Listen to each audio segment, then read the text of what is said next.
तो last class के अंदर वी वर टॉकिंग अबाउट कि केमिकल प्रॉपर्टीज के अंदर of alcohols there are two types of cleavage possible. One is the polar bond between O and H can be broken, and the other is polar bond between C and O can be broken. Now, the cleavage of COH was already done in chapter number 6, so that is why we did all the questions of all the reactions of that part first. तो B part को हमने पहले उठाया, फिर B part में एक नया equation खुला था, एलिमिनेशन, जिसमें डिहाइड्रेशन होता है. सो डिहाइड्रेटिंग रिएजेंट कंसंट्रेटेड H2SO4 डाला, अल्फा कार्बन से OH, बीटा कार्बन से H, तो आपका एक एल्कीन बना और उसका हमने मैकेनिज्म भी देख लिया था. बोलो हाँ कि ना?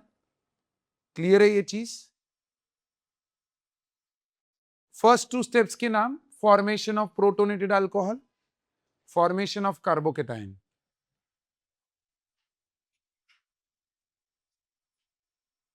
डन.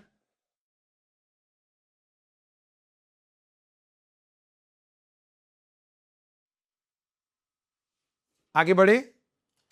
फिर अब बात करेंगे हम लोग a set of properties, that is cleavage of OH bond.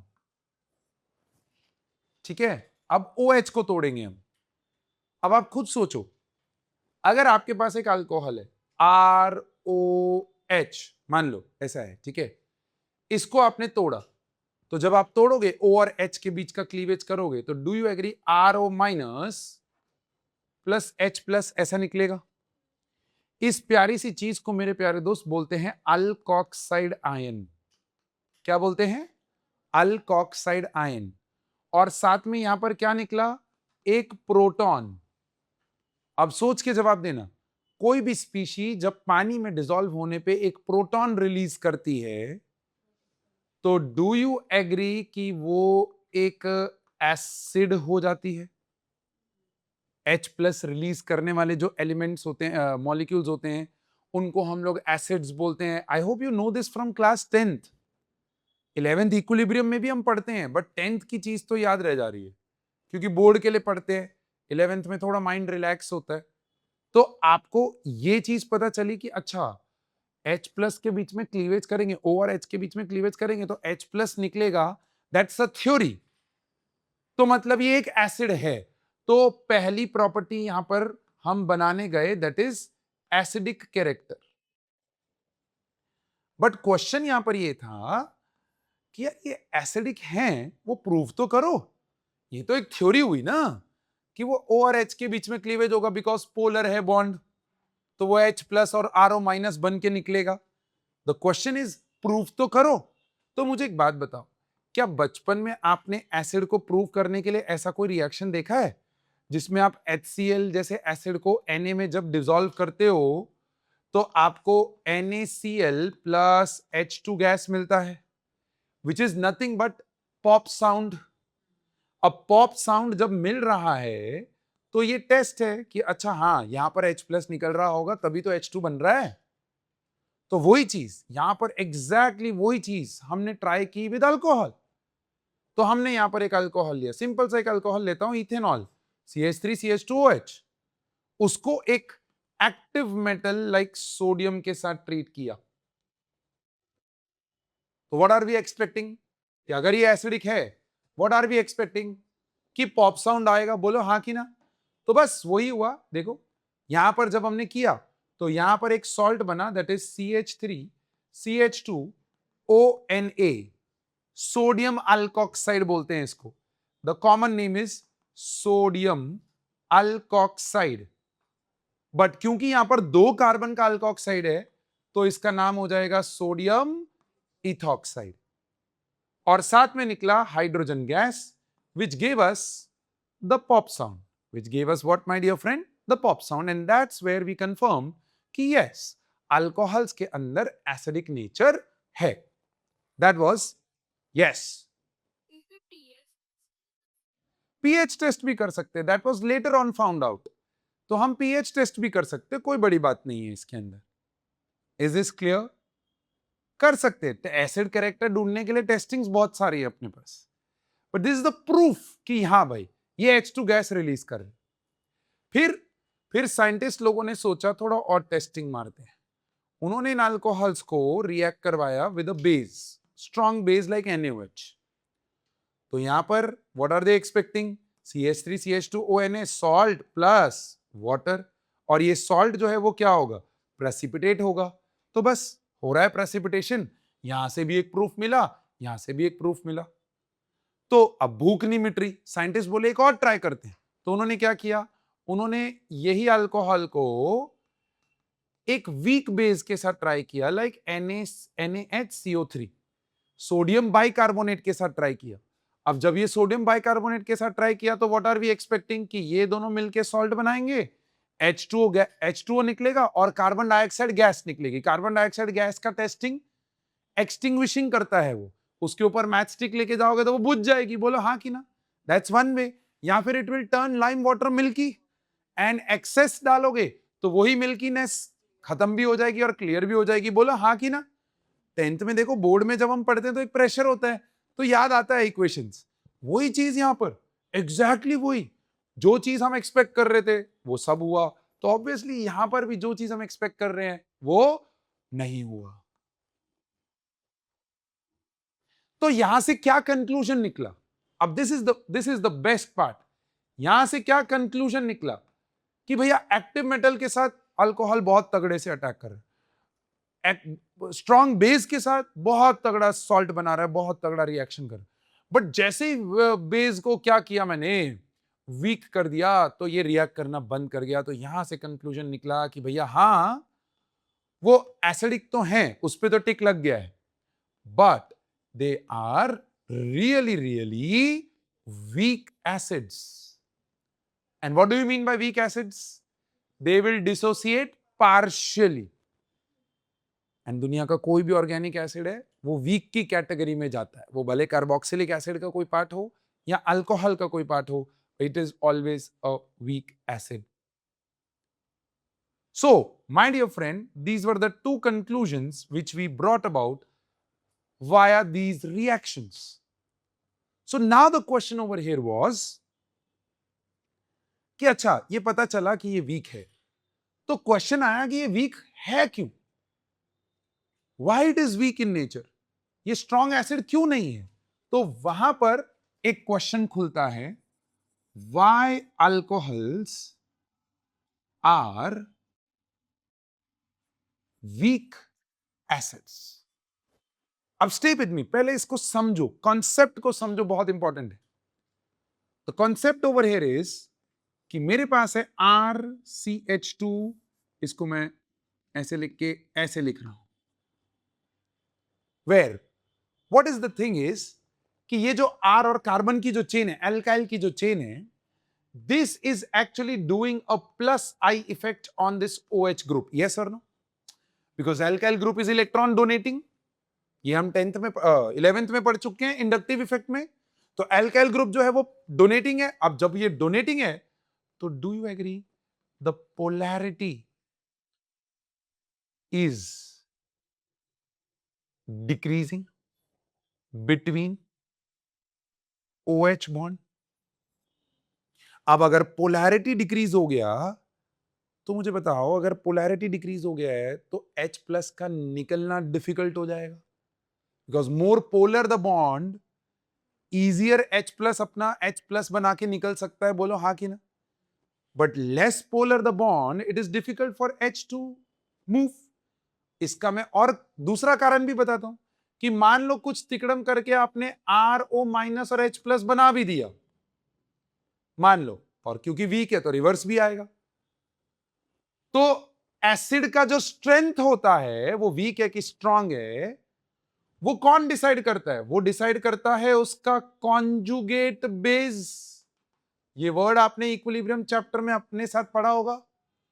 More stable the conjugate base, stronger is the acid, ऐसा करके हमने इक्विलिब्रियम में बताया आपको। अब ये ज्यादा स्टेबल है कि कम स्टेबल है? तो क्वेश्चन है, क्योंकि यहां पर प्लस आई इफेक्ट हो रहा है। अब माइनस को क्या चाहिए? माइनस को चाहिए उससे कोई लेने वाला, कि भाई कोई ले मेरे से नेगेटिव चार्ज। ये तो उल्टा दे रहा है उसको, तो भैया यहां पर O के ऊपर इलेक्ट्रॉन की डेंसिटी बढ़ा रहा है. So that's one another word you can write down, that due to plus I effect, electron density on oxygen increases, leading to decreased polarity between OH bond, and hence acidic character of alcohols decreases, therefore it becomes weak acid. यहां तक पहले कोई question है तो पहले पूछो. Yes, correct. क्या?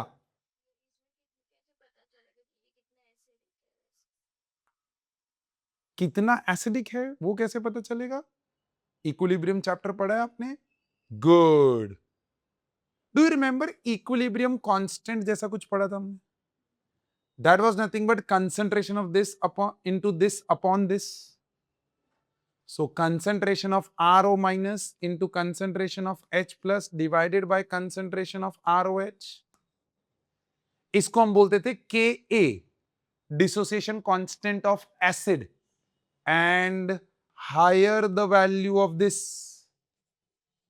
higher the value implies stronger is the acid. Also Ka और pKa में inverse proportionality होती थी.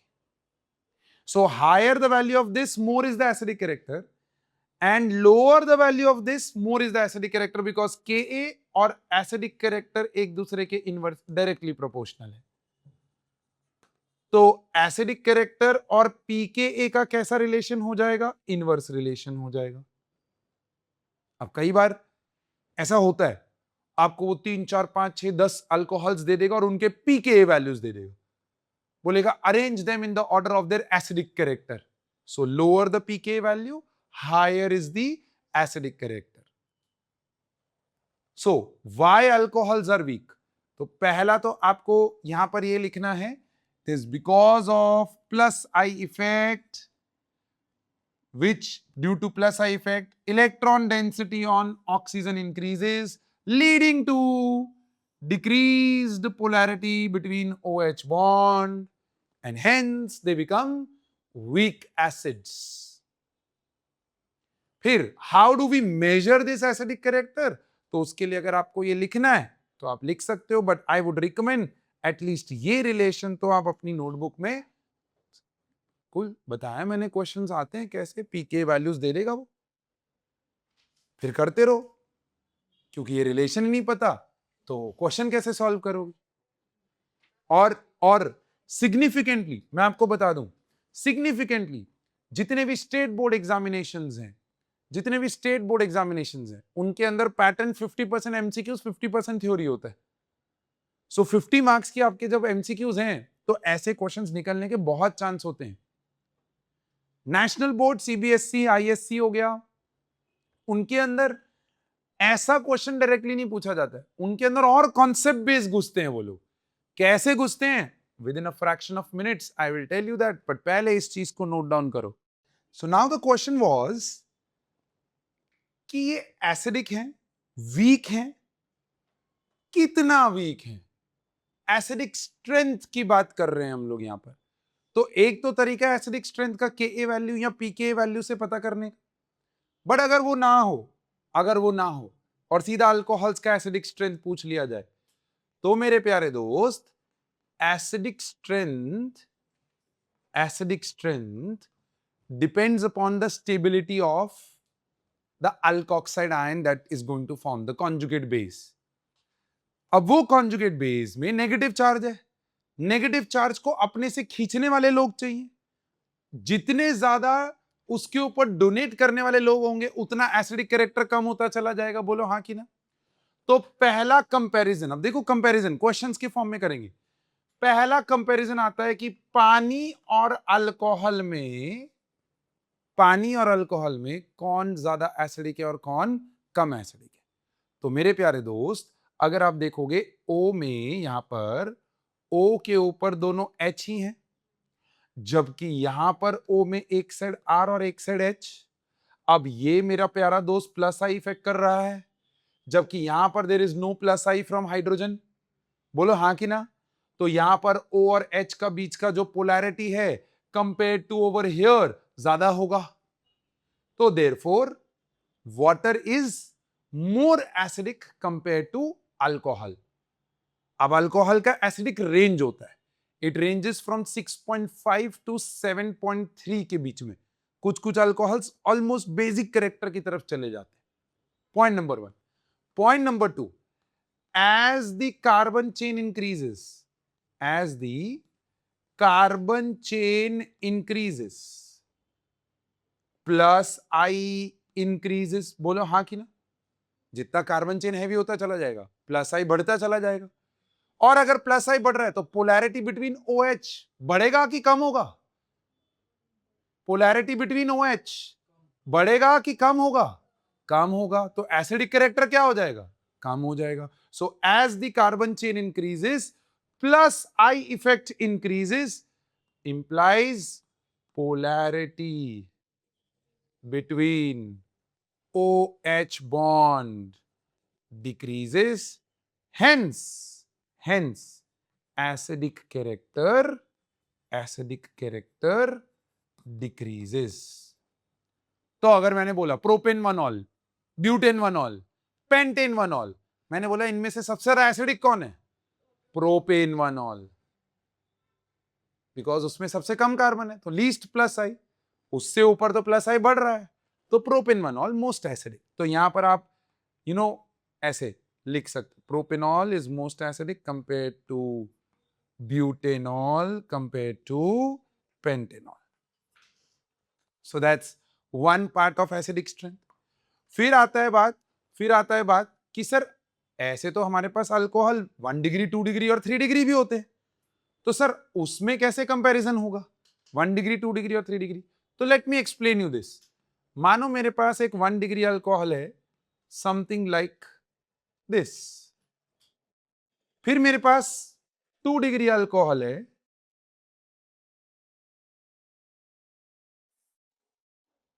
Something like this. और फिर मेरे पास 3 डिग्री अल्कोहल है, समथिंग लाइक दैट।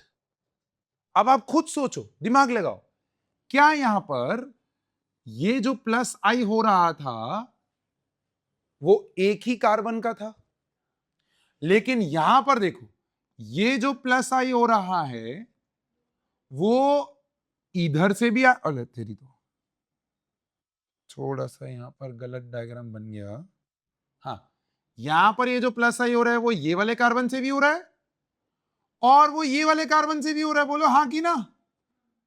दोनों कार्बन से प्लस आई होके जा रहा है उसके ऊपर, जबकि यहां पर सिर्फ एक ही कार्बन उसके पीछे लगा हुआ था प्लस आई पे। जो अल्फा कार्बन की बात कर रहा हूं, अल्फा कार्बन पे एक कार्बन प्लस आई कर रहा था, यहां पर 2 कार्बन प्लस आई कर रहे, तो यहां प्लस आई बढ़ गया कि कम हुआ? बढ़ गया। सेम यहां का अल्फा कार्बन देखो, यहां का अल्फा कार्बन, क्या यहां से प्लस आई, क्या यहां से प्लस आई, और क्या यहां से प्लस आई आ रहा है? So as the plus I increases, polarity decreases, acidic character, तो primary alcohols, secondary alcohols and tertiary alcohols में अगर आपको कंपैरिजन करना हो तो प्राइमरी अल्कोहल मोस्ट एसिडिक होंगे। उसका कारण due to least plus I effect, उसका कारण due to highest plus I effect. Comparison between 1 degree 2 degree and 3 degree alcohols.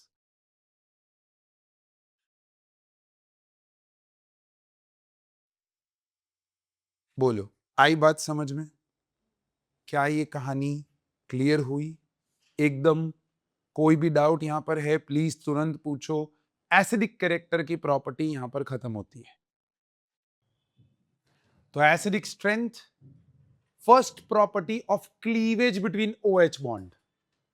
अब बात कर रहे हैं सेकेंड प्रॉपर्टी के बारे में। Now this is again very important property, second property in our A part, cleavage between OH।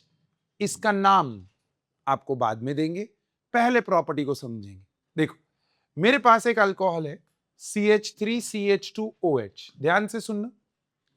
इसका reaction with a carboxylic acid, कोई भी कार्बोक्सिलिक एसिड हो सकता है। अभी के लिए मैंने 2 कार्बन का अल्कोहल लिया और 2 ही कार्बन का कार्बोक्सिलिक एसिड लिया। इनको अगर आपने एक्टिवेट करवाया विद एसिडिक मीडियम H+, जैसे ही आप इसके अंदर डालोगे तो ये रिएक्शन एक्टिवेट हो जाएगा। इसका मैकेनिज्म भी अभी पढ़ेंगे और उसको मचाएंगे, बट पहले प्रॉपर्टी को समझो। ये H+ ने एक्टिवेट किया और एक्टिवेट होने पे अल्कोहल से H निकला और कार्बोक्सिलिक एसिड से OH। जैसे ही आपने इसको निकाला, देखो कंपाउंड बन जाएगा CH3CH2O C double bond O CH3, मेरे प्यारे दोस्त, और साथ में निकलेगा पानी। ये पानी रिएक्शन को रिवर्स ला सकता है, ये पानी रिएक्शन को रिवर्स ला सकता है, इसीलिए ये एसिड यूटिलाइज होता है, जो उसको डिहाइड्रेट करके क्या करेगा, बाहर निकालता रहेगा। इसीलिए यहां पर जनरली जो एसिड यूज करते हैं वो है concentrated H2SO4 because it is a dehydrating agent. ये हम एलिमिनेशन रिएक्शन के अंदर पढ़ चुके हैं। अब मजा देखो, जब आपने अल्कोहल को कार्बोक्सिलिक एसिड में डाला तो एक कंपाउंड, एक नया क्लास ऑफ कंपाउंड बन गया। मेरे प्यारे दोस्त, ये आपका कौन सा क्लास है? Ester. RC double bond OOR, अरे बना। अब इस एस्टर का नाम कैसे करें? ऐसा कई बार ना क्विक क्वेश्चन आता है एमसीक्यूज में कि ethanol on reacting with ethanoic acid gives an ester, what is the IUPAC name of that? Ethanol on reaction with ethanoic acid. तो ट्रिक दे रहा हूं, ट्रिक समझो। जो हमारा अल्कोहल है, जो हमारा अल्कोहल है वो एस्टर के नेम में जाके इथाइल बन जाएगा, एल्काइल ग्रुप बन जाएगा। जितने भी कार्बन का अल्कोहल है वो क्या बन जाएगा? एल्काइल बन जाएगा। और जितने भी कार्बन का हमारा एसिड था, इथेनोइक एसिड था ना, वो यहां पर जाके इथेन O8 बन जाएगा, because O8 is the suffix of ester. देखो, इथेनोइक एसिड की जगह पे इथेनोएट हो गया। अब बच्चा बोलता है सर हम एक एग्जांपल लें, अगर मैंने यहां पर CH3 लिया, चल मान लो आपने यहां पर 2 कार्बन का कार्बोक्सिलिक एसिड लिया, ये ज्यादा पावरफुल है, बोलो हाँ कि ना? और सर यहां पर आपने 3 कार्बन का अल्कोहल ले लिया, रिएक्शन तो यहां से H और यहां से OH, एस्टर बनेगा। उसका अगर मैं स्ट्रक्चर बनाऊं तो CH3 CH2 CH2 O C double bond O CH3, तो बच्चा बोलता है सर अब ये वाली चेन लंबी हो जाएगी। अबे नहीं होगी, नहीं होगी। आपका कार्बन नंबर 1 ये है, अब यहां से इधर तो जा ही नहीं सकते, बीच में ऑक्सीजन आ रहा है, तो कुछ भी कर लो, एस्टर जो फाइनली बनेगा उसमें एल्काइल ग्रुप अल्कोहल से आएगा, तो ये बनेगा मेरे प्यारे दोस्त प्रोपाइल इथेनोएट। क्या आपके दिमाग में ये चीज घुस रही है? एल्काइल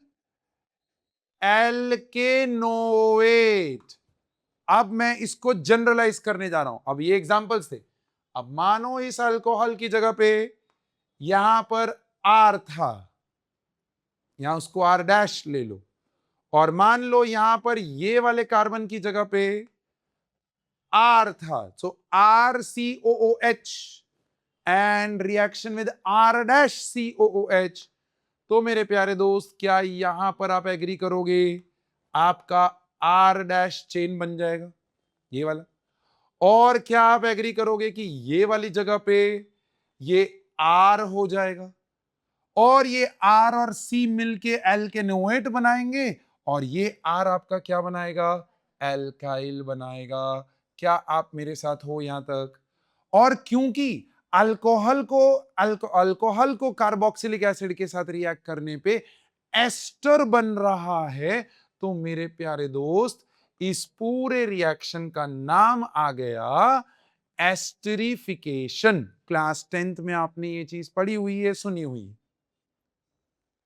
और इस कंपाउंड का एक स्पेशल चीज कि ये आपका फ्रूटी स्मेल कंपाउंड होता है, मीठी सी खुशबू होती है इसकी, बढ़िया सी एकदम फ्रूटी सी स्मेल होती है।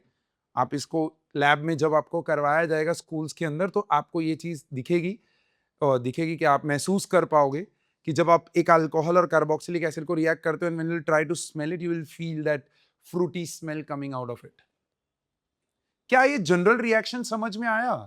Are you sure with this? Are you sure with this? मैं ये वाला पार्ट अभी के लिए रब कर दूं, इसमें डाउट है? लो ये लो, कार्बोनिल कार्बन बच्चा, दिस इज द बाप कार्बन, ये बाप कार्बन है, ये जहां खड़ा होगा लाइन वहीं से शुरू होगी। Is that okay? डन। अभी जाते हैं वापस। अब सुनो, ऐसे ही कार्बोक्सिलिक एसिड के ना कुछ डेरिवेटिव्स होते हैं, ध्यान से सुनना, पहले पहले ध्यान से सुनो। ये सी डबल बॉन्ड ओ और ये आर, इस OH की जगह पे अगर मैं यहां पर Cl ला दूं, क्या ला दूं? तो इस ग्रुप को हम लोग बोलते हैं एसाइल हैलाइड। एसाइल हैलाइड, इसका रिएक्शन विद अल्कोहल ROH, काम वही होना है, यहां से H और यहां से क्या निकलेगा? Cl। जैसे वहां से OH निकल रहा था ना, यहां से Cl। अब बच्चा बोलता है सर ये Cl आया कैसे? भैया चैप्टर नंबर 8 मेरे साथ बने रहिएगा, कार्बोक्सिलिक एसिड वाला पार्ट जब हम पढ़ेंगे तो कार्बोक्सिलिक एसिड की प्रॉपर्टीज में मैं आपको बताऊंगा कि कार्बोक्सिलिक एसिड में से ये कैसे बनाया जाता है। पर अभी के लिए ये कार्बोक्सिलिक एसिड में से डिराइव होता है, इसीलिए ये डेरिवेटिव ऑफ कार्बोक्सिलिक एसिड हो गया। Are you with me? अब बनना क्या है मेरे दोस्त? बनना क्या है? ROC double bond OR। अच्छा इसको R डैश कर दो तो ये R डैश आ जाए। अरे यार एस्टर ही बना, लेकिन यहां पर बाय प्रोडक्ट क्या बना? HCl। अब यहां कंसंट्रेटेड H2SO4 डालोगे तो रिवर्स सिस्टम रुकेगा नहीं। इस रिवर्स सिस्टम को रोकने के लिए मुझे इस एसिड को सिस्टम में से निकालना पड़ेगा।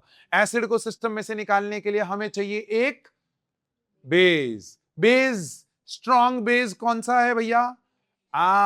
NaOH यूज नहीं कर सकते हैं क्योंकि NaOH HCl के साथ रिएक्ट करके पानी बना देगा और वो पानी इसको रिवर्स लेके आ सकता है। Oh no. तो आपको एक ऑर्गेनिक बेस चाहिए जो स्ट्रांग हो, और वो स्ट्रांग आप पढ़ के आए हो मेरे दोस्त, पिरिडीन। नाम याद आया? पिरिडीन। स्ट्रक्चर याद आया? यहां पर ऐसे N और बेंजीन का एक कार्बन निकाल के उसकी जगह पे N। अब ये जो नाइट्रोजन कंटेनिंग बेसेस होते हैं ना, ये कभी भी एसिड के साथ रिएक्ट करके पानी रिलीज नहीं करते हैं। ये लोग क्या करेंगे? H प्लस को एक्सेप्ट करेंगे और खुद पे पॉजिटिव आ जाएगा और फिर वो नेगेटिव काउंटर पार्ट को अपने साथ रिएक्ट करवा के सॉल्ट बना देंगे। दे डोंट रिलीज वाटर, सो इसीलिए pyridine is used over here. So you cannot use mineral bases, you have to use which bases? Organic basis. अब देखो छोटी छोटी चीजें बता रहा हूं यार, एकदम पिद्दू सा, एकदम प्यारा सा। अब क्योंकि ये रिएक्शन एसाइल हैलाइड के साथ हुआ, नाम एस्टरिफिकेशन ही है, इट इज अ सब पार्ट ऑफ एस्टरिफिकेशन, बट क्योंकि हमने अल्कोहल को एसाइल हैलाइड के साथ रिएक्ट करवाया तो मेरे प्यारे दोस्त इस रिएक्शन का नाम एसाइलेशन डाल दिया गया। अब ये वर्ड क्यों इंपॉर्टेंट है? क्योंकि वर्ड प्रॉब्लम का क्वेश्चन जब बनता है ना तो उसमें वो ऐसा करता है, an alcohol with formula C5H12O on acylation gave compound B। अब बच्चे को एसाइलेशन का मतलब ही नहीं पता।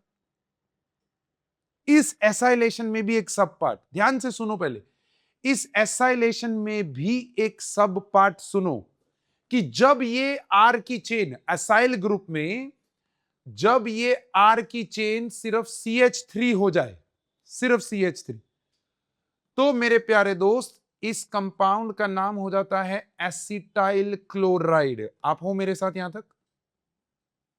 एसिटिक एसिड का डेरिवेटिव हुआ ना ये, तो इसीलिए नाम आया acetyl chloride. Reaction with ROH, कोई भी अल्कोहल ले लो, होना वही है जो ऊपर हुआ है, वो मैं कंप्लीट नहीं कर रहा हूं, वो आप देख लीजिएगा, साथ में बाय प्रोडक्ट HCl ही निकलेगा। लेकिन इस पूरे रिएक्शन का नाम हो गया एसिटाइलेशन। अब देखो कितना आपको घुमा सकता है। Propanol on acetylation, propanol on acetylation gave an ester. What is the name of that ester? अब बच्चे को acetylation का मतलब ही नहीं पता कि it is acetylation with one CH3 over here. This is your acetyl group, acetyl chloride. तो indirectly उसने बोला कि भैया प्रोपेनॉल है और उस प्रोपेनॉल को आपने रिएक्ट किया है with Cl, C double bond O CH3। बोलो एस्टर का नाम बोलो क्या? एल्काइल, इसका प्रोपाइल हो जाएगा, बोलो हाँ ना फाइनल नेम में। और ये चीज इथेनोएट हो जाएगी, बोलो हाँ कि ना। बस ऐसे क्वेश्चंस यहां से बनते हैं और फिर बच्चा बोलता है कि यार नोट्स ढंग से बना लिए होते, पढ़ लिया होता, पाजी चीख चीख के बोल रहे थे कि यार ये नेम्स वर्ड प्रॉब्लम में यूज हो सकते हैं। पाजी की बात आपने सुनी नहीं। Is this clear? फिर देखो, अभी खत्म नहीं हुआ है, ध्यान से सुनो। फिर देखो, आपका ये जो कार्बोक्सिलिक एसिड होते हैं ना, RC डबल बॉन्ड OH, इसके अंदर मैं कुछ तिकड़म करूंगा। तिकड़म अभी नहीं बताऊंगा, वो कार्बोक्सिलिक एसिड की प्रॉपर्टीज है, अभी भूल जाओ उसको। बट उसमें कुछ तिकड़म किया तो कार्बोक्सिलिक एसिड के दो मॉलिक्यूल आपस में भिड़ गए, और जब वो भिड़े तो एक ने H और दूसरे ने OH रिलीज किया। तो मेरे प्यारे दोस्त, यहां पर कार्बोक्सिलिक एसिड का एक नया डेरिवेटिव बना, और इस डेरिवेटिव को मेरे प्यारे दोस्त बोलते हैं एसिड एनहाइड्राइड। मेरे साथ बने रहिएगा, बिल्कुल भी बोर्ड को छोड़ना नहीं। क्या बोला मैंने? Acid anhydride. क्यों बोला मैंने ऐसे? अबे क्योंकि पानी निकला ना, तो मैंने क्या किया, बेसिकली एसिड को डिहाइड्रेट कर दिया, इसीलिए एनहाइड्राइड। अब ये भी डेरिवेटिव है, और इसको ना शॉर्ट में ऐसे लिखा जाता है RCO होल ट्वाइस O। क्या ये कहानी समझ में आ रही? RCO होल ट्वाइस, और ये किससे जुड़ा हुआ है? ऑक्सीजन से। तो एरो पे कई बार ऐसा दिखेगा, इसकी जगह पे एसिटिक एसिड का एनहाइड्राइड O ऐसा भी दिखेगा।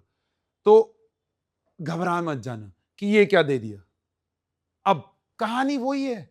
ओए मेरे प्यारे गुलगुलो, कहानी में कोई ट्विस्ट नहीं है, कहानी वही है। यहां से ये पूरा, यहां से H, ले मेरे प्यारे दोस्त, ROC double bond O R, इसको R डैश कर दूं तो यहां R डैश, और ये वाला पूरा हिस्सा देखो साथ में क्या निकला, RC डबल बॉन्ड O, और यहां से H लेके कार्बोक्सिलिक एसिड का एक काउंटर पार्ट मिला, बोलो हाँ कि ना। अब आपको पता है हमने 3 रिएजेंट्स पढ़े एस्टरिफिकेशन के लिए, 3 रिएजेंट पढ़े। अल्कोहल को कार्बोक्सिलिक एसिड से रिएक्ट करवाओ तो भी एस्टर बनता है, बोलो किया कि नहीं किया हमने? हाँ।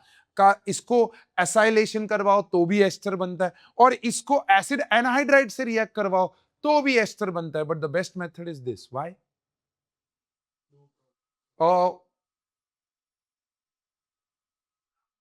प्रोडक्ट तो दो वहां पर भी बन रहे थे, कहां दोनों एस्टर है? ये कार्बोक्सिलिक एसिड है।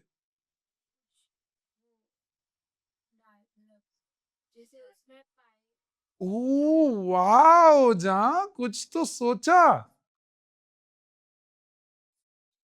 इसमें कुछ नहीं डालना पड़ रहा है, क्यों? That's my question. Excellent, excellent thought. पर इसमें कुछ क्यों नहीं डालना पड़ रहा है? क्योंकि जो क्योंकि जो काउंटर पार्ट यहां पर बन रहा है ना, वो मेरे प्यारे दोस्त एक वीक काउंटर पार्ट है। ये वीक डिसोसिएट करेगा ना, जबकि उधर वाले में देखो दोनों स्ट्रांग डिसोसिएट करेंगे। पानी भी स्ट्रांगली तोड़ सकता है, HCl भी स्ट्रांगली तोड़ सकता है, लेकिन ये इसको स्ट्रांगली तोड़ नहीं सकता है। तो रिवर्स में रिएक्शन बाय डिफॉल्ट कम ही जा रहा है, जाएगा रिवर्स लेकिन वो कम ही जा रहा है।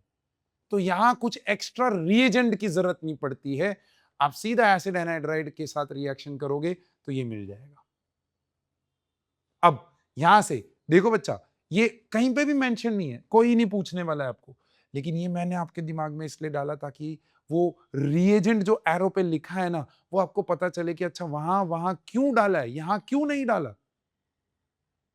मैं इस डेप्थ पे जाके आपको पढ़ा रहा हूं, तो please make sure do not leave anything. अब देखो मैंने आपको दिया CH3CH2OH और मैंने एरो पे ना ऐसे डाल दिया CH3CO होल ट्वाइस O। मैंने बोला बताओ क्या बन रहा है। अब बच्चा पहले तो ये देख के घबरा गया, इसको ओपन कर दो, इसको ओपन कर दो, होल ट्वाइस, सो CH3 C double bond O C double bond O CH3। बिल्कुल घबराना नहीं, यहां से ये निकाला, यहां से ये निकाला, जोड़ दो और एस्टर बन जाएगा। एस्टर आएगा इथाइल इथेनोएट, क्योंकि ये देखो और ये तो इथाइल था, सो इथाइल इथेनोएट। इस तरीके से क्वेश्चंस आते हैं इस पार्ट में से। हाँ, कार्बोक्सिलिक एसिड का नेमिंग है ना किया, इथेनोइक एसिड।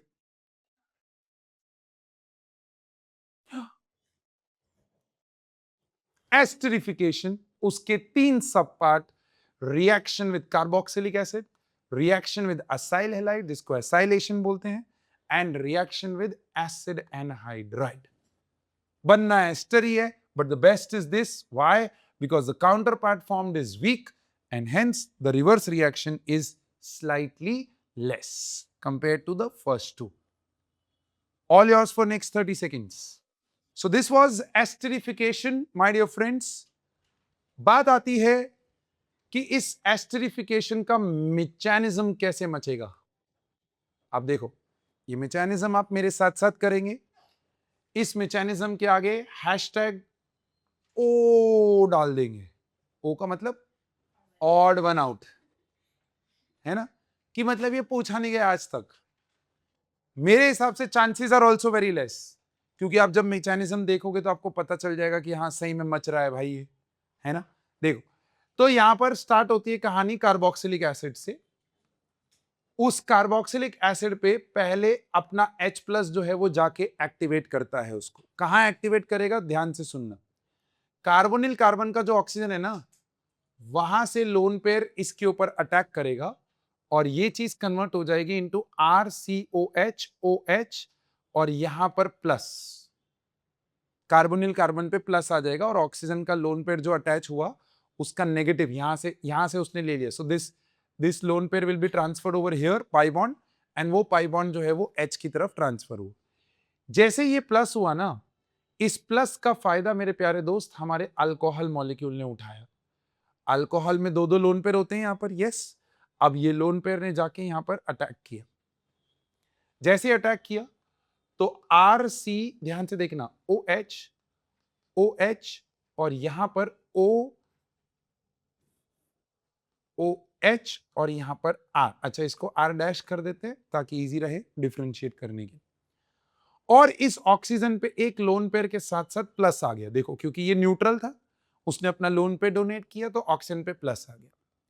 अब यहां तक की कहानी में आपको एक चीज समझनी है कि ये जो कार्बोनिल कार्बन है ना मेरे दोस्त, वो यहां पर sp2 कार्बन था, 3 सिग्मा 1 पाई sp2।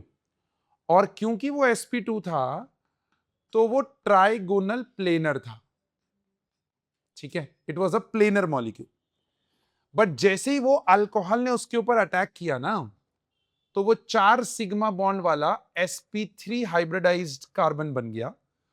और वो sp3 हाइब्रिडाइज्ड कार्बन मेरे दोस्त टेट्राहेड्रल ज्योमेट्री में कन्वर्ट हो गया। बट क्योंकि उस टेट्राहेड्रल मॉलिक्यूल में पॉजिटिव चार्ज आ रखा है, तो इस पूरे रिएक्शन का ये एक टेट्राहेड्रल इंटरमीडिएट कहलाया जाता है। और क्योंकि ये इंटरमीडिएट फॉर्मेशन स्टेप है, तो मेरे प्यारे दोस्त ये एक क्या स्टेप होगा, स्लो स्टेप होगा।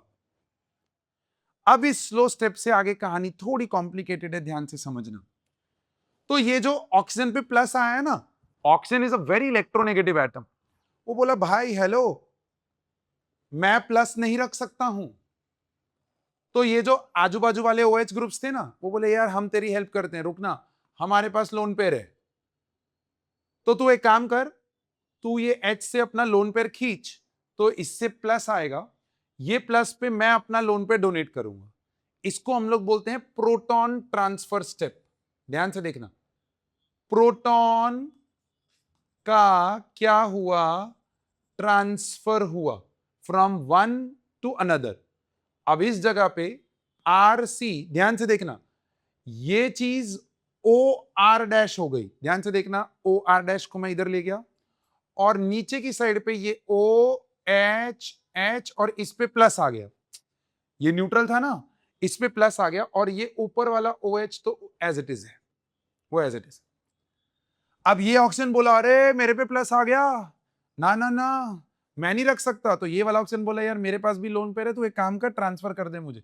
तो इस तरीके से ये इंटरमीडिएट अपने आप को स्टेबलाइज कर रहा है।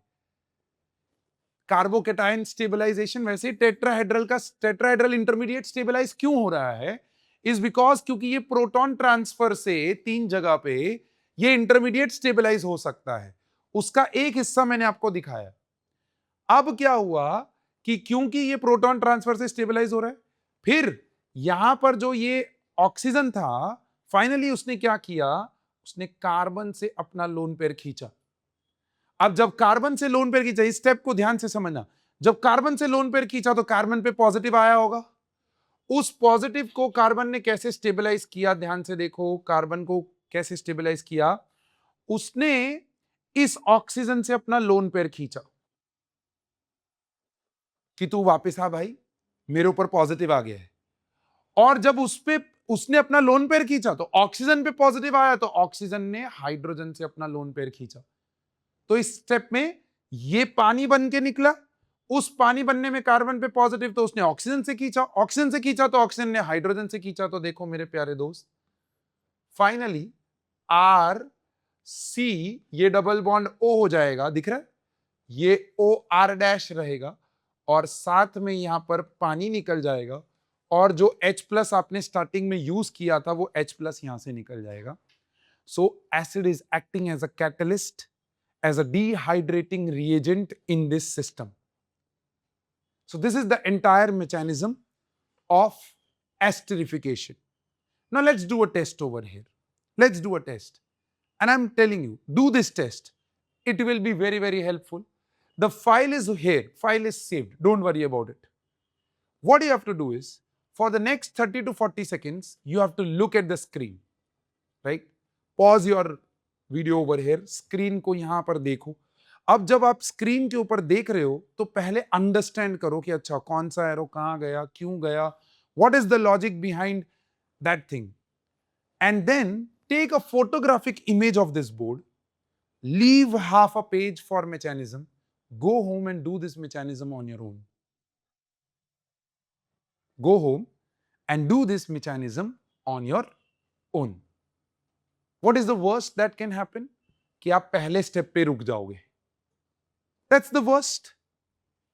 टेंशन मत लो, अपने पास वो है, हम आपके साथ ये शेयर भी कर देंगे ग्रुप के अंदर इफ एंड व्हेनेवर रिक्वायर्ड। लेकिन पहला पॉइंट है, इस मैकेनिज्म को करने में आपके दिमाग के न्यूरॉन्स इतने अलग लेवल पे खुल जाएंगे कि कोई भी मैकेनिज्म को समझना आपके लिए आसान हो जाएगा और कोई भी मैकेनिज्म को आप मचा डालोगे। Are you with me here? Next 30 seconds starts now. So I hope आप लोगों ने ये 30 seconds का रूल फॉलो किया। मैकेनिज्म को आराम से स्क्रीन ब्लैंक कर देनी है और फिर लिखना है, ठीक है। So this is the screen blank.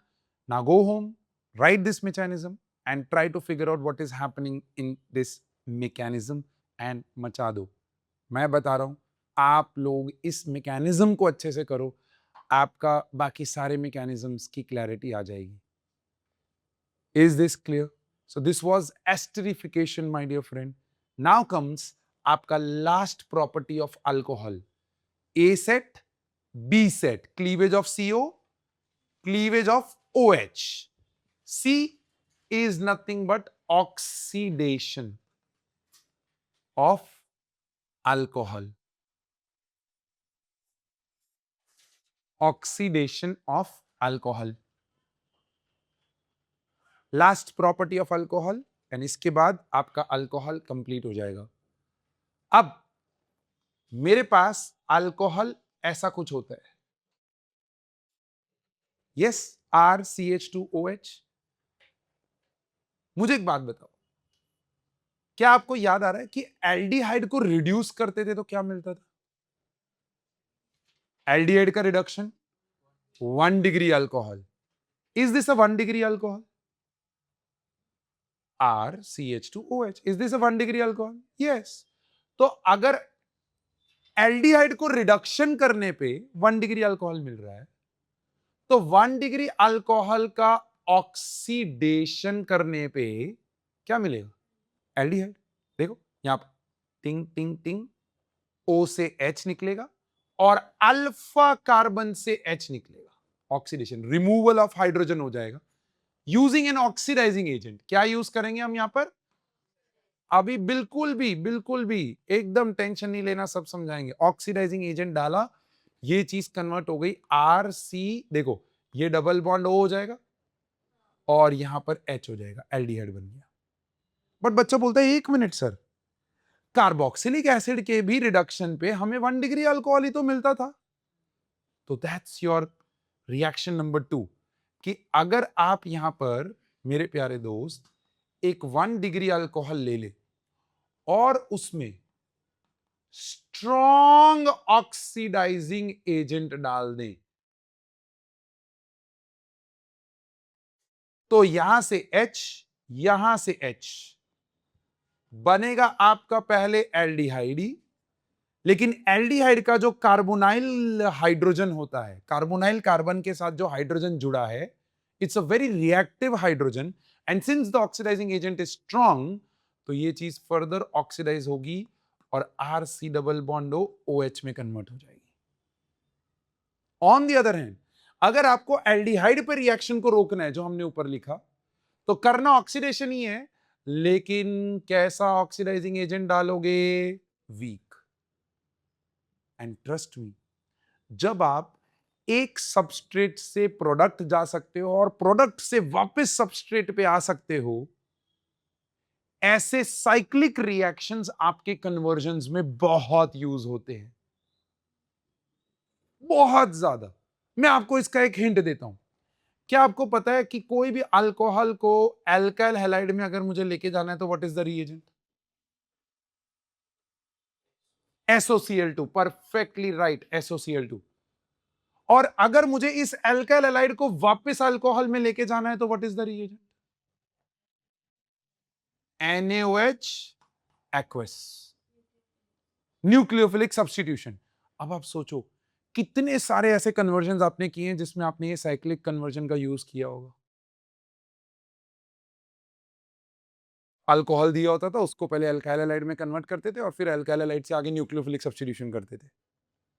या अल्काइल हैलाइड दिया होता था, अल्कोहल में कन्वर्ट करते थे और फिर अल्कोहल की प्रॉपर्टीज का यूज करके हम आगे कोई कन्वर्जन करेंगे।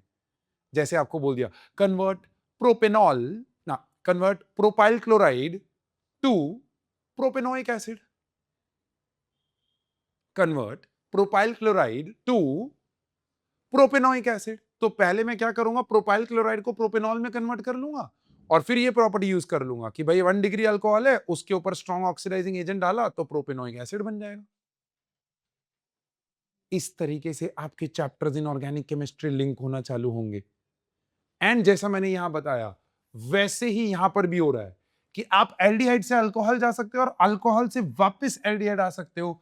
देयरफॉर हैशटैग कन्वर्जन्स में ये रिएक्शन बहुत यूज होगा। इसीलिए इसीलिए इस रिएक्शन के रिएजेंट्स बहुत इंपॉर्टेंट हो जाएंगे कि वीक ऑक्सीडाइजिंग एजेंट्स कौन, स्ट्रॉन्ग ऑक्सीडाइजिंग एजेंट्स कौन। पहले तो यह समझना कि प्राइमरी अल्कोहल ऑक्सीडाइज दे करके दे क्या सकता है।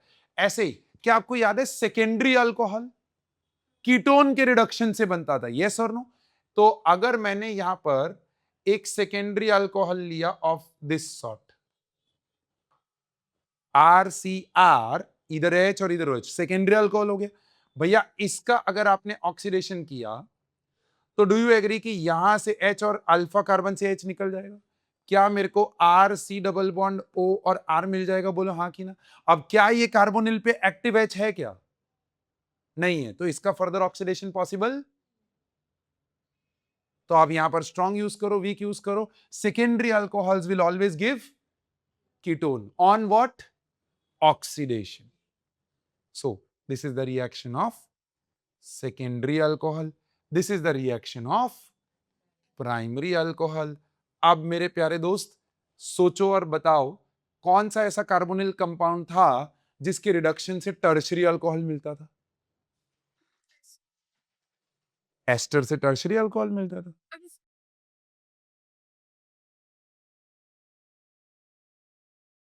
सोचो सोचो. रिडक्शन करने पे ग्रिग्नार्ड के रिएक्शन से नहीं. मैंने बोला ऐसा कौन सा कार्बोनिल कंपाउंड था जिसको रिडक्शन करने पे मुझे टर्शरी अल्कोहल मिलता था? अरे भाई कोई भी नहीं था. कहां देखने जा रहे हो? अब खुद दिमाग लगाओ ना. क्या इसके अल्फा कार्बन के पास H है? क्या इसके अल्फा कार्बन के पास H है? नहीं है. तो ऑक्सीडाइजिंग एजेंट डालने पे इसके ऊपर कोई रिएक्शन होगा नहीं. तो प्राइमरी और सेकेंडरी अल्कोहल्स ही हैं जो ऑक्सीडेशन रिएक्शन देते हैं. टर्शरी अल्कोहल्स ऑक्सीडेशन रिएक्शंस नहीं देते हैं. अब सारा का सारा खेल बस यहां पर आके अटक गया मेरे दोस्त. बस यहां पर आके अटक गया कि कौन है हमारे स्ट्रॉन्ग ऑक्सीडाइजिंग एजेंट्स और कौन है हमारे वीक ऑक्सीडाइजिंग एजेंट्स. बस इतना ही है. तो स्ट्रॉन्ग में शुरू करते हैं. स्ट्रॉन्ग में सबसे पहला ऑक्सीडाइजिंग एजेंट आता है KMnO4 in the presence of either acidic medium or an alkaline medium. तो एरो पे ऐसा देखने को मिलेगा. इसके अलावा आपको देखने को मिलेगा K2Cr2O7 in the presence of an acidic medium. इसके अलावा आपको देखने को मिलेगा H2CrO4. This is chromic acid. Chromic acid ये की जगह पे कई बार आपको एरो पे ऐसे भी दिखेगा CrO3 in the presence of H+. ये दोनों मिलके मेरे प्यारे दोस्त यही बनाते हैं. वो यही बनाते हैं. Are you with me? यहां तक हो? ये रिएजेंट को मेरे दोस्त बोलते हैं जोन्स रिएजेंट. नाम लिखना बहुत जरूरी है. ऐसे ही KMnO4 in the alkaline medium. मेरे प्यारे दोस्त KMnO4 in the alkaline medium इसको हम लोग बोलते हैं बेयर्स रिएजेंट. ये वर्ड प्रॉब्लम्स में कई बार यूज करेगा. An alcohol on reaction with Baeyer's reagent forms a compound B. तो Baeyer's reagent KMnO4 in the presence of alkaline medium or acidic medium. Yes. दोनों दोनों ये दोनों मिलके यही बनाते हैं. दोनों का नाम जोन्स रिएजेंट. अब अगर आपने प्राइमरी अल्कोहल को ध्यान से सुनना, प्राइमरी अल्कोहल को अगर आपने ये वाले रिएजेंट्स दिए तो क्या वो प्राइमरी अल्कोहल को सीधा कार्बोक्सिलिक एसिड लेके जाएंगे बिकॉज दे आर स्ट्रॉन्ग? बोलो हाँ ना. क्या सेकेंडरी अल्कोहल को कीटोन लेके जाएंगे? यस और नो. ऐसे ही वीक बाबा वीक ऑक्सीडाइजिंग एजेंट्स. तो वीक ऑक्सीडाइजिंग एजेंट्स में पहला आता है इसको हम बोलते हैं PCC, pyridine chlorochromate. Pyridine chlorochromate. ऐसा ही दूसरा आता है इसको हम बोलते हैं PDC, pyridine dichromate. Pyridine chlorochromate, pyridine dichromate. फिर आता है आपका तीसरा इसको हम लोग बोलते हैं CrO3 एनहाइड्रस. ध्यान देना CrO3 में H+ डाल दिया तो स्ट्रांग हो जाएगा. बट उसी CrO3 को एनहाइड्रस रखा, एब्सेंस ऑफ वाटर में रखा तो ये चीज वीक करेगा. और बच्चा इन रिएजेंट्स को अगर आपने प्राइमरी अल्कोहल को दिया तो वो एल्डिहाइड पे रिएक्शन को रोक देगा और इन रिएजेंट्स को अगर प्राइमरी अल्कोहल पे डाला तो वो कार्बोक्सिलिक एसिड में कन्वर्ट करेगा. वो जनरल रिएक्शन हमने बाजू में लिख दिया है और फिर रिएजेंट्स को यहां पर हाईलाइट कर लिया है. As simple as that. PCC, PDC, CrO3 anhydrous. Same यहां पर KMnO4, K2Cr2O7, H2CrO4, 3 ऊपर 3 नीचे. Yes. Is everybody there with me? Is everybody there with me in the class? Yes, online students, are you with me? Yes, perfectly right, perfectly right. चलो बहुत बढ़िया, बहुत बढ़िया. Please इसको अच्छे से बढ़िया से लिखो, because these reactions are going to be troubling you in the upcoming exams, in the upcoming tests that you're going to have in your schools. So don't mess with this. Fair? Done? So I hope you have written this oxidizing reagents. फिर एक खास reaction है, that is part of oxidation only, but reaction with copper tube at 573 Kelvin. Very very special reaction. इसमें primary alcohol is going to end up at aldehyde. अच्छा, हर एक arrow पे यही जा रहा है, ओके, वो आप लिखिएगा. Secondary alcohol is going to end up at ketone. But the catch comes in जब हम यहां पर tertiary alcohol लेते हैं. तो देखो, मैंने यहां पर एक tertiary alcohol लिया और उसको कॉपर ट्यूब 573 केल्विन में डाला. अब इसमें कैसा होता है, ऐसी एक ट्यूब होती है, उसमें से अल्कोहल को बॉईल करके वेपर्स के फॉर्म में जाने देते हैं हम ये ट्यूब के अंदर. तो क्या होता है, अल्फा कार्बन से OH और बीटा कार्बन से H निकल जाता है, और मेरे प्यारे दोस्त यहां पर आपको एक एल्कीन मिल जाता है. जबकि आप जब ऑक्सीडाइजिंग एजेंट्स डालते हो तो tertiary alcohol shows no reaction. But copper tube 573 kelvin, my dear friend, this is a dehydrating reagent as well. तो प्राइमरी और सेकेंडरी के अंदर ये सिर्फ डिहाइड्रोजिनेशन करता है. ध्यान से नाम को सुनिएगा. हाइड्रोजन को निकाला, O से H, अल्फा से H, O से H, अल्फा से H. हाइड्रोजिनेशन का D हुआ, dehydrogenation. But in tertiary alcohol this reagent, my dear friend, undergoes dehydrating property and forms an alkene out of that tertiary alcohol. So this is where your properties of alcohols gets over. Complete detail of properties of alcohols. So the next part is alcohols का properties यहां पर complete हुआ. Moving towards phenols, we would take one small, very small topic, that is structure of alcohols, phenols and ethers. अब अगर आप देखो तो alcohols हो गया, फिनॉल्स हो गया और ईथर्स हो गया. क्या सब में ऑक्सीजन के ऊपर 2 लोन पेयर और 2 सिग्मा बॉन्ड है? बोलो हाँ कि ना. तो जब भी 2 सिग्मा बॉन्ड और 2 लोन पेयर होते हैं ना किसी भी एटम पे, तो उसका हाइब्रिडाइजेशन sp3 हो जाता है. अब क्योंकि sp3 है, तो what is our expectation is कि आपकी जो ज्योमेट्री होगी वो क्या होगी, टेट्राहेड्रल. और अगर ज्योमेट्री टेट्राहेड्रल है तो एंगल क्या होगा, 109.5 डिग्रीज. बट प्रॉब्लम यहां पर ये हुआ कि अगर चारों के चारों सिग्मा बॉन्ड्स होते तो ये परफेक्ट 109.5 डिग्रीज देता. बट क्योंकि यहां पर 2 लोन पेयर आ गए, तो lone pair repulsion is higher compare to a bond pair repulsion. Yes और नो? तो ये एंगल थोड़ा सा स्क्वीज हो जाता है. अब ये एंगल कितना स्क्वीज होता है, लेट्स अंडरस्टैंड. अल्कोहल्स के केस में ये एंगल हो जाता है 108.7 degrees. Angles are important. Phenols के केस में ये एंगल हो जाता है 109 डिग्रीज। अब बच्चा बोलता है सर ये एंगल बढ़ा क्यों, ये एंगल उतना ही स्क्वीज क्यों नहीं हुआ? क्योंकि यहां पर एक आर और छोटू सा एच ग्रुप था, यहां पर एक बड़ा सा फिनाइल रिंग और एक एच ग्रुप था, तो यहां पर बॉन्ड पेयर रिपल्शन बढ़ जाएगा। बोलो हाँ कि ना?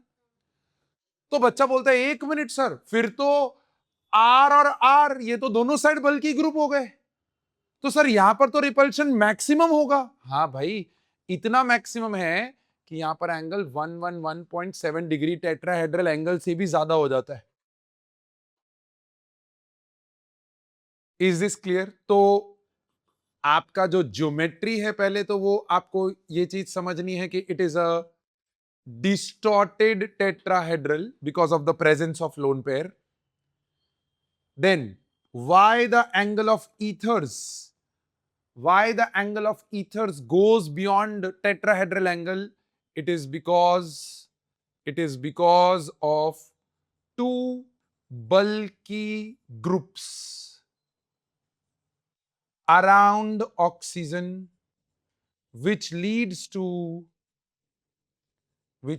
to strong repulsion.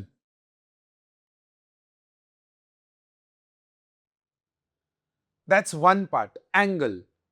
ठीक है, और ऐसा क्वेश्चन आता है, arrange these in increasing order of there angle. Ether दिया होगा, फिनॉल दिया होगा और एक अल्कोहल दिया होगा, तो अल्कोहल का लीस्ट, उसके ऊपर फिनॉल और ईथर सबसे हाईएस्ट। फिर फिनॉल के केस में जब हम जाएंगे मेरे बच्चे, तो फिनॉल के केस में ना ध्यान से देखना, ये है हमारे पास पाई सिग्मा लोन पेयर। क्या है बच्चा? Pi sigma lone pair.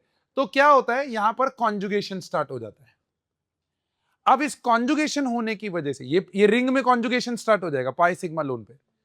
तो इस कॉन्जुगेशन की वजह से आपका ये जो ऑक्सीजन और कार्बन का जो बॉन्ड है ना, वो पार्शियल डबल बॉन्ड कैरेक्टर हो जाता है। So partial double bond character. Why there is partial double bond character? Due to resonance. Hence, the bond length of CO in phenols is the shortest compared to alcohols. Alcohols में ऐसा कुछ resonance नहीं होता, यहां resonance होने की वजह से पार्शियल डबल बॉन्ड कैरेक्टर। तो कई बार ऐसा क्वेश्चन होता है, why CO bond in phenols is shorter compare to ethanol. तो वहां पर आप ये चीज लिखोगे कि it is due to resonance in phenol which leads to partial double bond character between CO bond, hence the bond length is less compared to alcohols. Exactly. So रह गए ऐसे क्वेश्चंस आपके एग्जाम्स में, आपके बोर्ड्स में बहुत strongly पूछे जाते हैं, because they are very very good give reason questions. और मैक्सिमम बच्चे ये गिव रीजन क्वेश्चंस को नजरअंदाज कर जाते हैं। बड़े बड़े गिव रीजन याद रहते हैं, बट ये छोटे छोटे पिद्दू पिद्दू होते हैं ना, वो याद नहीं रहते। तो आपको अच्छे से ये पार्ट लिख लेना है। फिर चलिए फिर आगे बढ़ते हैं। Will come to the big heading, that is phenols. Big heading phenols. I'm coming back on that slide, don't worry. Big heading phenols. अब फिनॉल का मैं सीधा पॉइंट नंबर 5 से स्टार्ट करूंगा, क्योंकि इंट्रोडक्शन हो चुका, क्लासिफिकेशन हो चुका, आइसोमेरिज्म कर लिया, नेमिंग खत्म करके बैठे, तो सीधा यहां से स्टार्ट करेंगे मेरे दोस्त, that is preparation of phenols. अब क्या होता है हमारा मेथड, क्या करते हैं हम लोग? पहले फ्लो चार्ट बनाते हैं। तो फ्लो चार्ट में रिएक्शन नंबर 1 फ्रॉम हेलोएरीन, जैसे वहां पर एल्काइल हैलाइड से बनाया था, वैसे यहां पर हेलोएरीन में से बनाएंगे। फिर second, my dear friend, from aniline, aniline पता है ना, बेंजीन पे क्या होता है, NH2, aniline. C from benzene, and last but not the least from cumene. क्या होता है क्यूमीन, बताते हैं थोड़ी देर में। इन सब में से सबसे तगड़ा पूछे जाने वाला मेथड ये, हैशटैग स्टार लिख लेना इसके ऊपर, और उसका कारण जब मैं पढ़ाऊंगा तब आपको बताऊंगा। एक एक करके ये मेथड्स को फटाक से देख लेते हैं। तो सबसे पहला मेथड फ्रॉम हेलोरीन, जैसे कि मैंने क्लोरोबेंजीन ले लिया। अब आपको देखते ही रिएक्शन याद आना चाहिए कि हाँ यार, Cl को निकाल के OH लाना है तो पहले तो क्या लाना पड़ेगा, एक्वस NaOH। अब ये इतना इजी नहीं होता है, क्यों, क्योंकि Cl और कार्बन के बीच में पार्शियल डबल बॉन्ड कैरेक्टर है ड्यू टू रेजोनेंस। तो इतना आसानी से न्यूक्लियोफिलिक सब्स्टिट्यूशन रिएक्शन देते नहीं है। तो आप लेते हो यहां पर 623 केल्विन टेम्परेचर, याद आया, और 300 एटमॉस्फेयर प्रेशर। और इस पूरे मेथड को निकालने वाला आदमी, उसका नाम था डाउस। तो प्रोसेस के नाम को डाउस प्रोसेस बोला गया था। फिर देखो ये ए पार्ट, फिर बी पार्ट। भैया किस में से बनाना है, एनिलीन। एनिलीन को सबसे पहले किसके साथ रिएक्ट करवाओगे, NaNO2 विद HCl। ये दोनों मिलके HNO2 बनाते हैं 0 to 5 degree Celsius. Nitrous acid very very unstable acid in situation बनाया जाता है बाय रिएक्शन विद दिस। कितने लोगों को ये चीज याद आ रही है मुझे पता नहीं, लेकिन इन दोनों को रिएक्ट करके आहा BDC बनता है, बेंजीन डायजोनियम क्लोराइड। और ये अनस्टेबल मॉलिक्यूल है, ये 0 to 5 डिग्री सेल्सियस में ही स्टेबल रहता है। अगर आपने इसको थोड़ा सा भी हीट दे दिया, थोड़ा सा भी, in the presence of water, थोड़ा सा भी हीट मिल गया ना इसको, तो ये HCl को लेके भागेगा, N2 निकलेगा, और मेरे प्यारे दोस्त आपको यहां पर फिनॉल मिल जाएगा।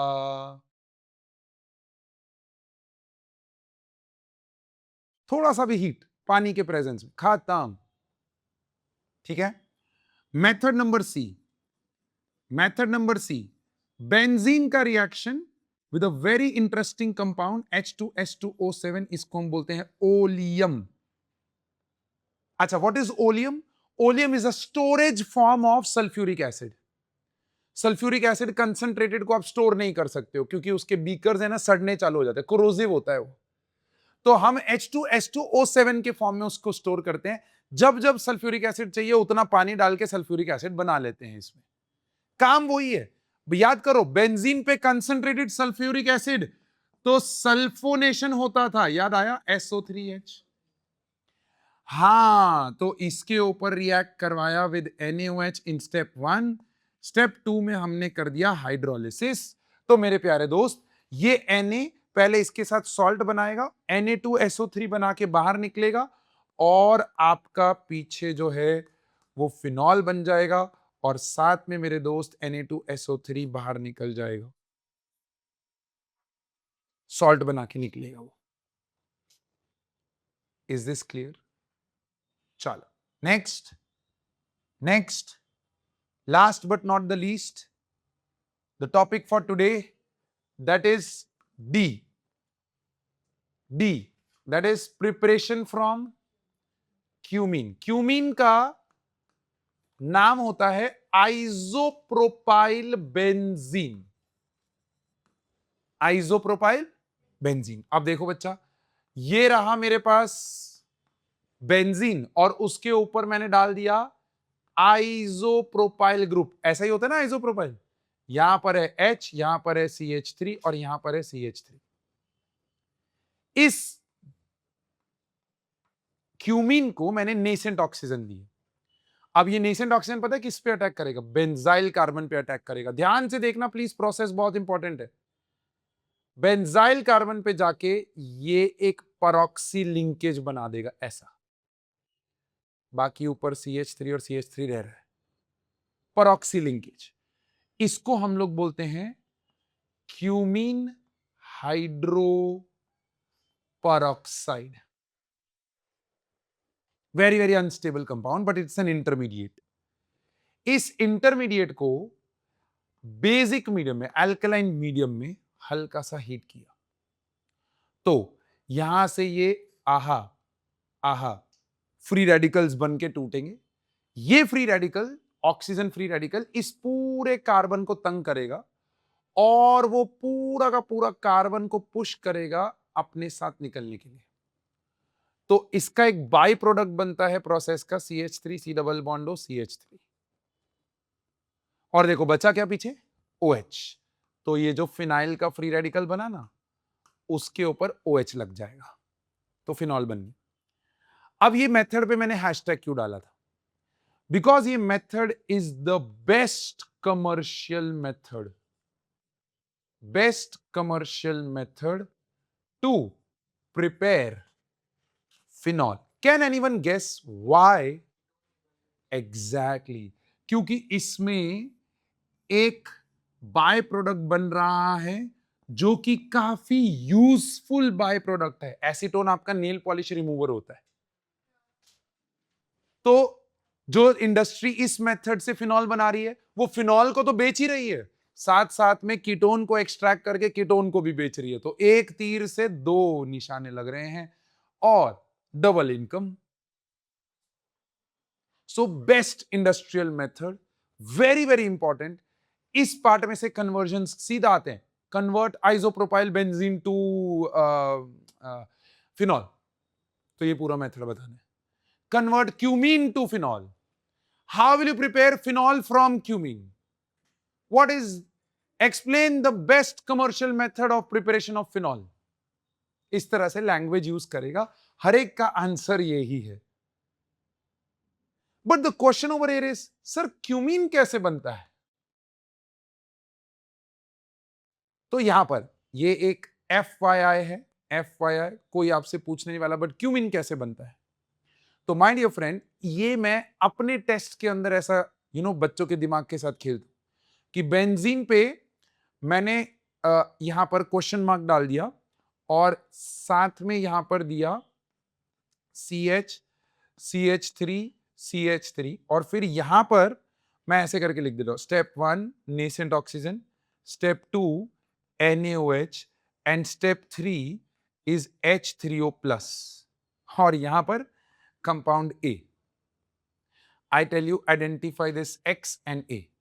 तो बेंजीन से क्यूमीन जाने का प्रोसेस, बच्चा बेंजीन से टॉलुइन जाने का प्रोसेस बता। बेंजीन से टॉलुइन, टॉलुइन मतलब बेंजीन पे CH3, फ्रीडल क्राफ्ट एल्काइलेशन, याद आ रहा है? Friedel CH3Cl in the presence of anhydrous AlCl3। Same यहां पर भी वही करना है, बस आपका जो CH3 है ना, उसमें CH3CH, यहां पर Cl और CH3, आइसोप्रोपाइल क्लोराइड ले लेना है in the presence of anhydrous AlCl3, तो आपका आइसोप्रोपाइल बेंजीन बन जाएगा। और आइसोप्रोपाइल बेंजीन पे ये तीन चीजें करोगे तो आपको फिनॉल मिल जाएगा। इस तरीके से लेवल अप किया जाता है JEE के अंदर, नीट के अंदर क्वेश्चंस को। क्यों? उनको पता है कि क्यूमीन से फिनॉल, बच्चे को आराम से पता होगा, वो एक स्टेप पीछे चले जाते हैं।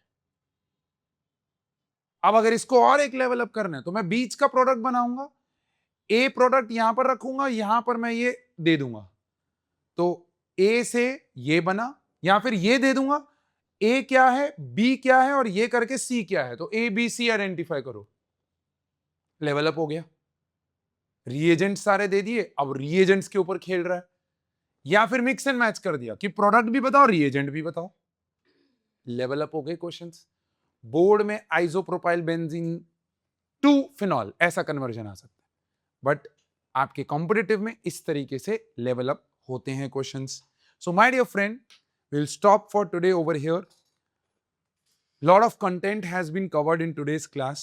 It's my request that once you finish the notes of this class, please make sure to do a 30-minute counter as Paji keeps telling you. And please make sure कि आप methods को इसी तरीके से flowchart format में ध्यान रखें, because only then they will be clicked in your exam. All right. So with that, we'll take a leave for today's class. Thank you so much.